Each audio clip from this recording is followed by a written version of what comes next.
The Radio Wammo Breakfast. Talking politics with Phil Goff. Yeah, we did this on Monday, but why not? Seeing he's decided to pop in, it's a bonus. Pop into the Kiwi studio, why not? Now, Phil, you were on the news there at 8 o'clock. A little bit awkward, I must say, just to be sitting here as Carly Flynn was reading something about you there, but it's about your apartment in Wellington City. You haven't sold it. You were meant to sell it. What's going on? Well, I said last year I was going to sell it. I'm under no pressure to sell it. There's no reason that I should. It's just that I'm going to sell it. I had a long-standing tenant there. She's left a fortnight ago. She's now living in Australia, indicated an interest to buy it, tenanted. And if I can get the price that I want for it, flat market, I'll sell it. But so, are you still receiving a subsidy? I get nothing from a flat that I own. I get a subsidy. I get an allowance for the flat that I live in Wellington, because every MP that's living out of Wellington, has their home out of Wellington, gets an allowance to live in Wellington, and I'd get that allowance if I was, adjusted to the level of costs, whether I was living in my own flat or one that I was renting. Well, how come you don't use your own flat? Because it's been tenanted by a long-term tenant, for one thing. Secondly, because I am wanting to rid myself of the responsibility of owning a place down there. But wouldn't that be easier if you were in it yourself? Well, would it? Then somebody would say, well, why are you getting an allowance to live in a flat that you own? You can't win on those things. Listen, there is nothing improper. No breach of the rules, no secrecy surrounding it. It's out in the public arena. There are National Party cabinet ministers that own flats that live in ministerial provided accommodation. There is no rort there at all. This comes as a deliberate drop out of the Prime Minister's department. You'd think they might have better things to do with their time. Maybe they should look at what Pansy Wong has done and why they continue to stand up. She's gone. But she broke the law. She broke the rules. She rorted the system, and John Key said it was okay, it was innocent. And now John Key has his office trying to find something wrong with what I'm doing, which is out in the open, public, within the rules, and totally proper. You've got to admit it's a bad look, though.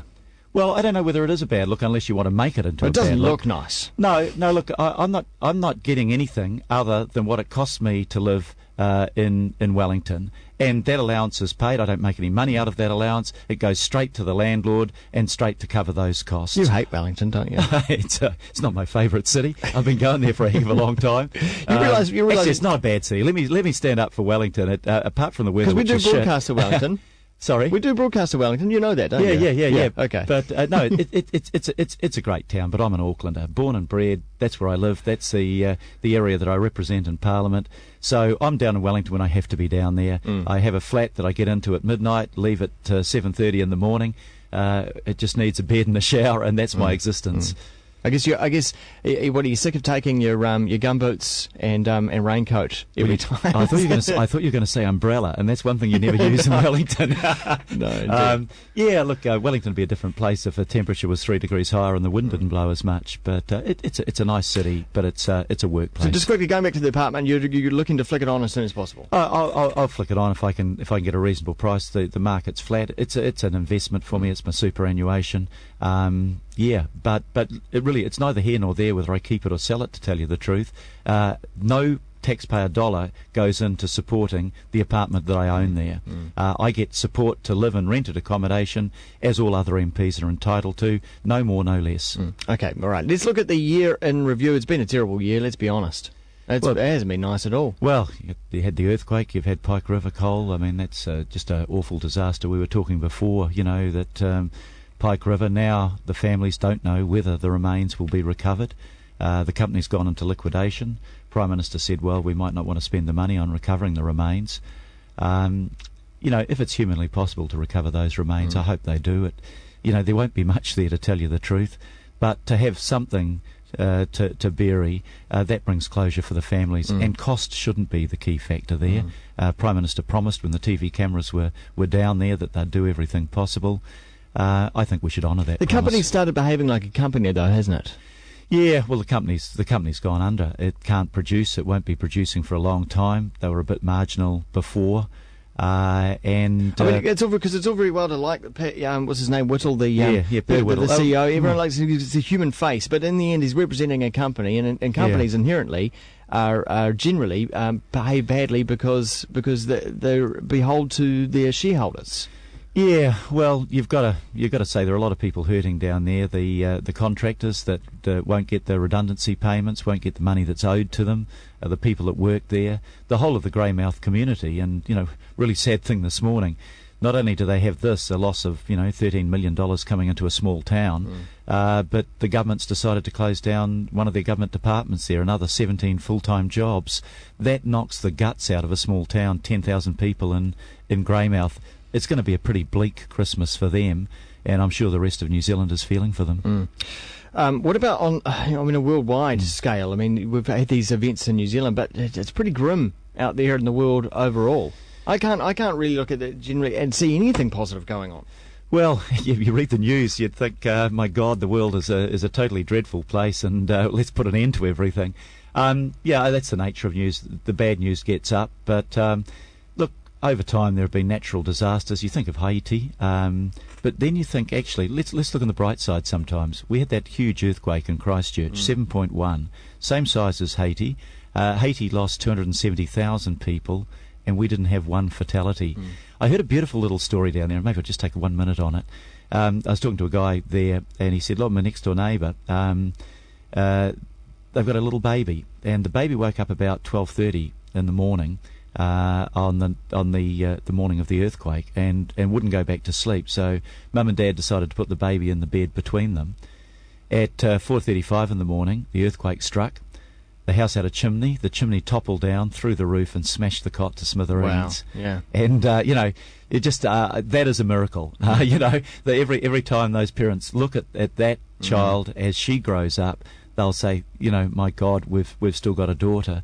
But sadly, we didn't get that miracle that people were hoping for in Pike River. That's really special, isn't it? Yeah, it was just a wonderful story. Time Person of the Year, Mark Zuckerberg. What do you think of that? Don't know much about him. Sorry about my ignorance. You've got a you must have a Facebook page. Yeah. Yeah. Oh, he's the founder. Yeah. Need to go see the social network during the holidays. Yeah. I'll carry it on the back of my motorbike with me so I can follow it.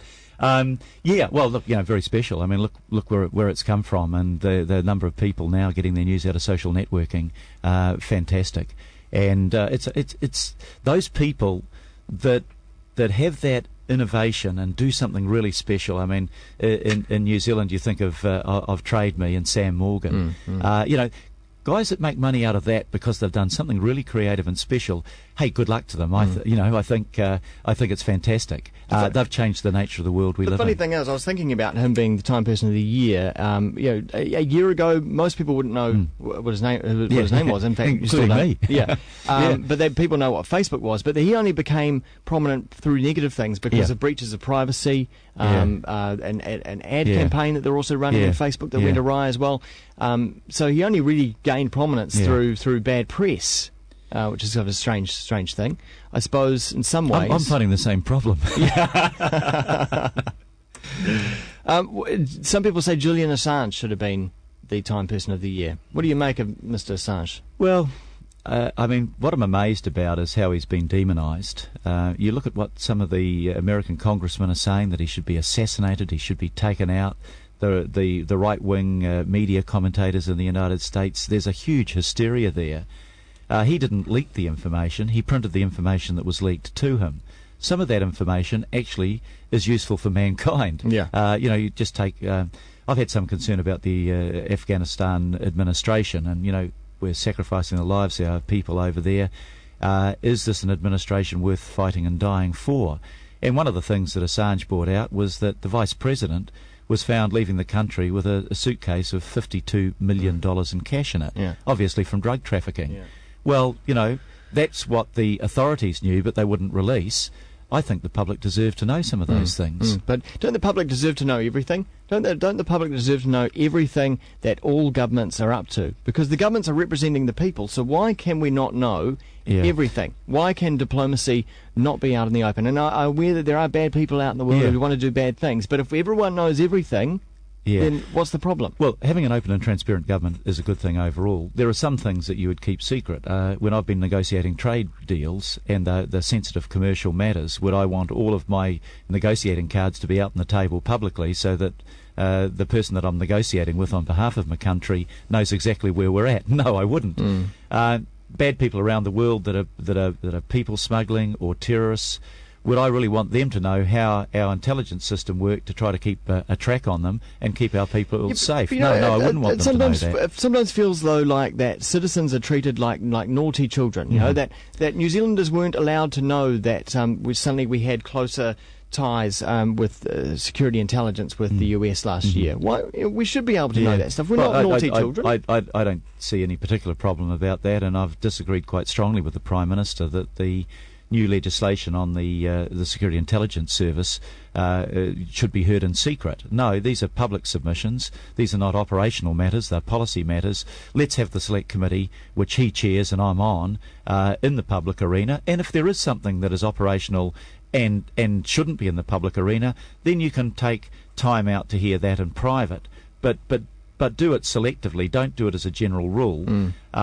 So, you know, look, I think the instinct of a government is always to be secretive. We've moved a long way, though. When I first went into Parliament, there was no such thing as an Official Information Act. Now we've got that, but trying to get the information out of the government is like drawing teeth. They'll do anything they can to cover it up if it's politically embarrassing. Now, being politically embarrassing is not a reason for suppressing information. Is it because traditionally in the past people in government were seen as the elite, and therefore, you know, the elite must hold all the information away from the people? You know, they're not trusted. They can't be trusted with this I think that's where it began. You know, long before we had democratic franchise, it was the elite that governed, and people simply had to accept the decisions handed down. Now we're evolving. You know, every piece of legislation before Parliament. Well, most pieces of legislation before Parliament are now heard in public. Submissions are heard from the public. The legislation has changed according to what you hear. There's been some big improvements in the system overall, but our government's still secretive. Yes, that's their first instinct. Predictions for 2011? 2011, we'll win the World Cup. And right. Labour will... oh, God, if you don't believe that one, how am I going to get on with my second prediction? I think that Labour can be in government and that it can lead a coalition. It is a challenge. It's a huge challenge, and we start as the underdog. But look at the government's challenge. The ACT Party is totally discredited, you know, polling quite often less than 1%. The Maori Party is split, divided, and is no guarantee as a coalition partner of this government. We do have potential coalition partners, and you know, I look at the figures that came out last week, and the media for once saying, well, okay, they've been government for 2 years, now they've got to start taking responsibility. We blew out our deficit by $2.5 billion, and we're borrowing $3 billion to pay for tax cuts for the most wealthy. I don't think New Zealanders think that's a good idea. You know who I think is going to be in government eventually? Maybe not next year, but it'll be the party that is the bravest, the party that actually decides that the really big issues, you might totally disagree with me, but the really big issues in the world are going to be peak oil and climate change. Nothing else is going to matter. These two things will override any local issues. They'll override earthquakes, they'll override mines, they'll override everything, even though those are all tragic events. These big issues are the ones that are going to affect the whole of humanity. They are big issues, and I'd add another to that, and that's the changing demographics of New Zealand. We're an ageing population. My dad turns 90 in a couple of months, and he will have been retired for 30 years. The demographics will change more through some of these issues, through migration. People are going to want escaping other places to come to New Zealand. What the government's got to do, and you know, this government, I think, has been totally poll-driven, and that partly accounts for its popularity, so I suppose you don't blame them for that. But you can't just govern for the year ahead and what will get you past the next election.